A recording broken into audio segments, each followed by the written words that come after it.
হাইকোর্টের ইতিহাসে বেনজির সংঘাত। শতপ্রণোদিত পদক্ষেপ সুপ্রিম কোর্টের। হাইকোর্টে বেনজির সংঘাত নিরসনে শতপ্রণোদিত পদক্ষেপ সুপ্রিম কোর্টের। বিচারপতি অভিজিৎ গঙ্গোপাধ্যায় এবং বিচারপতি সৌমেন সেনের সংঘাত নিয়ে শতপ্রণোদিত পদক্ষেপ সুপ্রিম কোর্টের। 24 এবং 25 জানুয়ারি হাইকোর্টে যা ঘটেছে তা নিয়ে শতপ্রণোদিত পদক্ষেপ সর্বোচ্চ আদালতের। প্রধান বিচারপতি DY চন্দ্রচূড়ের নেতৃত্বে 5 বিচারপতির বিশেষ বেঞ্চ গঠন। বিশেষ বেঞ্চে বিচারপতি সঞ্জীব খান্না, বিচারপতি BR গাভাই, বিশেষ বেঞ্চে বিচারপতি সূর্যকান্ত, বিচারপতি অনিরুদ্ধ বসু রয়েছেন। আজ সকাল 10:30টায় শুনানি রয়েছে।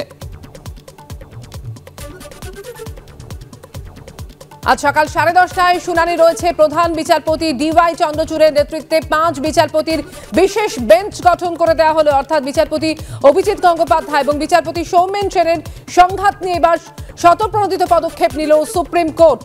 শতপ্রণোদিত পদক্ষেপ সুপ্রিম কোর্টে হাইকোর্টের বেনজির সংঘাত নিরসনে 24 এবং 25 জানুয়ারি হাইকোর্টে যা ঘটেছে তা নিয়েই এই শতপ্রণোদিত পদক্ষেপ সর্বোচ্চ আদালতের। প্রধান বিচারপতি DY চন্দ্রচূড়ের নেতৃত্বে 5 বিচারপতির বিশেষ বেঞ্চ গঠন।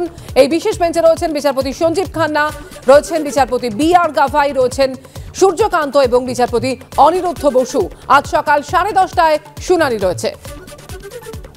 আর এবার আপনাদের দেখাবো যে কোথা থেকে এই সংঘাতের সূত্রপাত।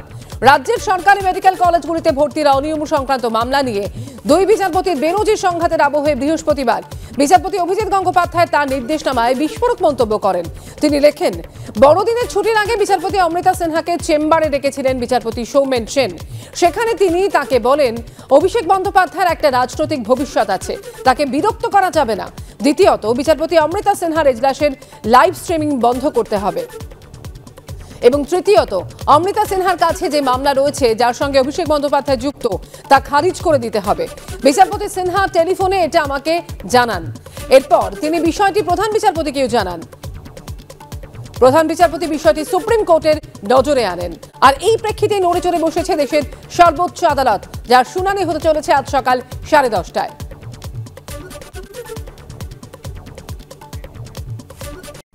সিঙ্গেল বেঞ্চ এবং ডিভিশন বেঞ্চের মধ্যে যে সংঘাত, সেই সংঘাতের পরিস্থিতিতে সুপ্রিম কোর্ট স্বাভাবিকভাবেই